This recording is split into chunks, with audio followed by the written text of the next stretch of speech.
What's up, everybody? GeauxBurns talking about Batman Arkham Knight, a game that I am very much looking forward to and have been for a while now, since late October 2011, after beating Batman Arkham City the very first time around. I've been wanting to know how it all goes down. So there will be spoilers in this video if you haven't played Batman Arkham Asylum, Origins, or Arkham City, FYI.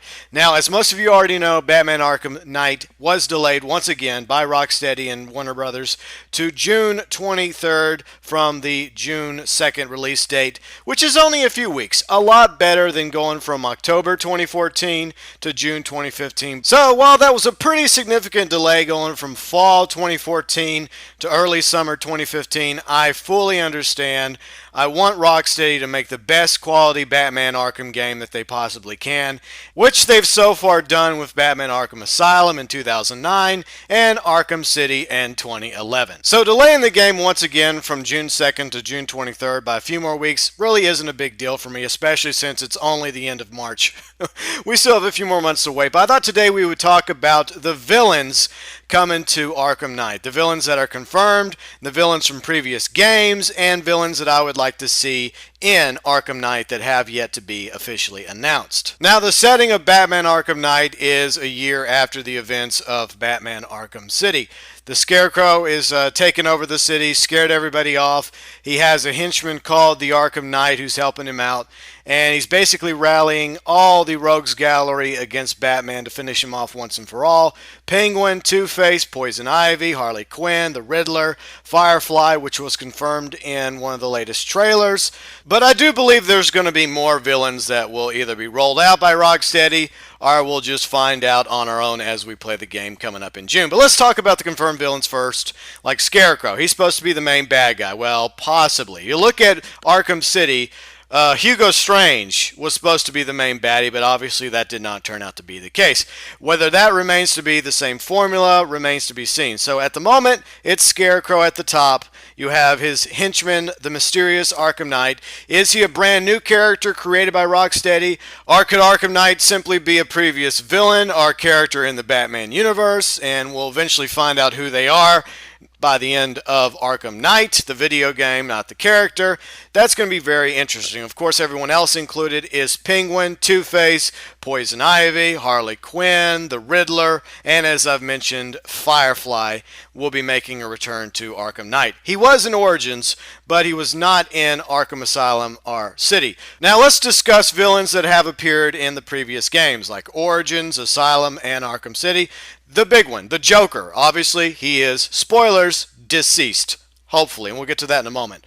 Ra's al Ghul and his daughter Talia al Ghul both supposedly died in Arkham City, but as you know, Ra's al Ghul, however you wish to pronounce his first name, he has the ability to come back to life thanks to, that's right, the Lazarus Pit. So chances are Talia al Ghul probably came back to life as well. Next is Clayface, then Mr. Freeze, Mad Hatter, Hugo Strange, who is also deceased, Victor Zsasz, Bane, Copperhead, Deathstroke, the Electrocutioner, who died in Origins, Killer Croc, Deadshot, Black Mask, Calendar Man, Hush, Solomon Grundy, who died, but technically he's not dead because he's a zombie, Shiva, and Anarchy. Both of those characters made appearances in Arkham Origins. And if I happen to leave out any character, I do apologize, but as you can tell, it's a pretty long list of DC villains that appeared throughout the entire Batman Arkham series. I didn't count Catwoman, okay, because I do not see Catwoman as a villain. I see Catwoman as an anti-hero. I realize there's a lot of debate about Selena Kyle, aka Catwoman, whether or not she's a villain or anti-hero. I think it really depends on the comic book, on the TV series, and of course the video game. If you go back to Batman Arkham City, she's obviously the anti-hero because she does play a key role in helping Batman, which means that this version of Catwoman in the Arkham series is, by my definition, an anti-hero, not a villain. And hopefully she'll make an appearance in Arkham Knight, but nothing has been confirmed as of yet. Moving on, here are villains I would like to see appear in Arkham Knight. Along with all the confirmed villains, as we've already mentioned, I would like to see the Ventriloquist, aka Scarface. I realize that we've seen Scarface in Arkham Asylum. he was being used by Joker. He was also in a Scarecrow sequence, and he's also mentioned in police chatter in the beginning of Arkham City, but we have yet to actually see Scarface and the ventriloquist in action against Batman, and it's kind of hard to have the ventriloquist and Scarface without including Rhino too. So yes, I want to see big, mean, dumb Rhino, who's so fiercely loyal to Scarface, go toe-to-toe with the Dark Knight. Another lesser-known Batman villain I would like to see make an appearance in Arkham Knight would be the Clock King, aka Temporal Fugit. He's just so anal retentive about time, about everything being on time and on schedule, that he would be perfect for timed missions similar to the Zsasz missions back in Arkham City. And yes, I want to see Zsasz as well, but we'll get to him in a moment. But I would just love to have the Clock King in there just taunting Batman about being on time for this or that. If you don't get here, these guys are going to die. If you don't get there, this building's going to blow up. It would just be an interesting villain to add to the Arkhamverse. I don't know if he'd work so well, but I really did enjoy his character in the animated series. I think he was in like 2 episodes, and he was also in a Justice League Unlimited episode, along with Task Force X, aka the Suicide Squad. Moving on now to villains that have actually appeared in previous games that I would like to see make a return, obviously. Victor Zsasz, yes, he's just so freaking creepy. He's a psycho. He's a serial killer.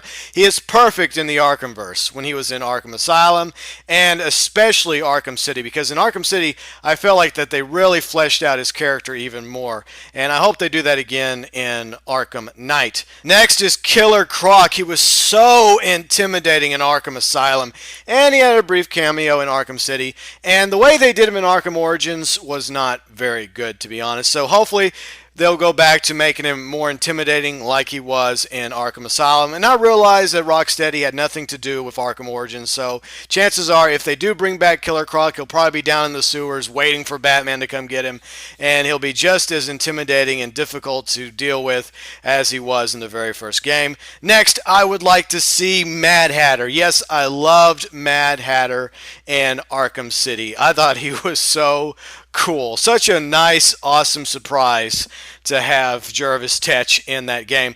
He was also in Batman Arkham Origins, and despite some of the issues I had with that game, I thought that WB Montreal did a really good job with Mad Hatter and continuing to flesh out his character, despite the fact that obviously Batman Arkham Origins was a prequel to all the other Batman Arkham games, Arkham Asylum, City, now Arkham Knight, all the comics, and of course, the Assault on Arkham animated movie. The next villain I'd like to see make a return is Hush. Obviously, Hush played a very important role in a side mission throughout Arkham City, and they left it open for Hush's return, so hopefully that will be resolved in Arkham Knight. Then, of course, the Al Ghuls, Ra's and Talia. You know, they're probably going to come back because they both survived the Lazarus Pit, or they ran off to go do something else with the League of Assassins. Though as a Batman fan, it really wouldn't surprise me if Ra's played a key role in the Arkham Knight game, much like he did with Arkham City. And the last villain I would like to see appear is Joker. Not just kidding. Actually, I do not want to see Joker appear because obviously he died at the end of Arkham City. Unless, big unless, he is nothing more than, say, voices our quote-unquote imaginary friend for Harley. I could just imagine her walking around carrying on this conversation with someone and just saying, "Oh, Puddin', Mr. J," and people are like, "What the hell is she doing?" And she's actually having this conversation with an imaginary version of Joker that she's just brought up in her head because she's just gone completely wacko from his death. And obviously the only way that she could cope in her own way was to somehow keep part of him alive, so to speak. But other than including Deadshot as an assassin to come into Gotham and try to kill Batman, hired by Scarecrow or somebody else, as well as a possible love interest for Harley, or maybe part of a triangle, like him and Harley, and of course Harley and Poison Ivy, then of course Harley and Imaginary Joker. But to be honest, I really don't want to see any more villains, despite the fact that the Gotham map in Arkham Knight will be the biggest map in the Batman Arkham games. I think that if you have too many villains, it's just going to feel way too watered down. So hopefully Rocksteady will have a very good balance when it comes to how many villains that Rocksteady has decided to use and not use in Batman Arkham Knight. Let me know below in the comments section. If you could pick one villain you'd like to see in Arkham Knight, along with Scarecrow, Penguin, Two-Face, Poison Ivy, Harley Quinn, Riddler, Firefly, and Arkham Knight, who would it be?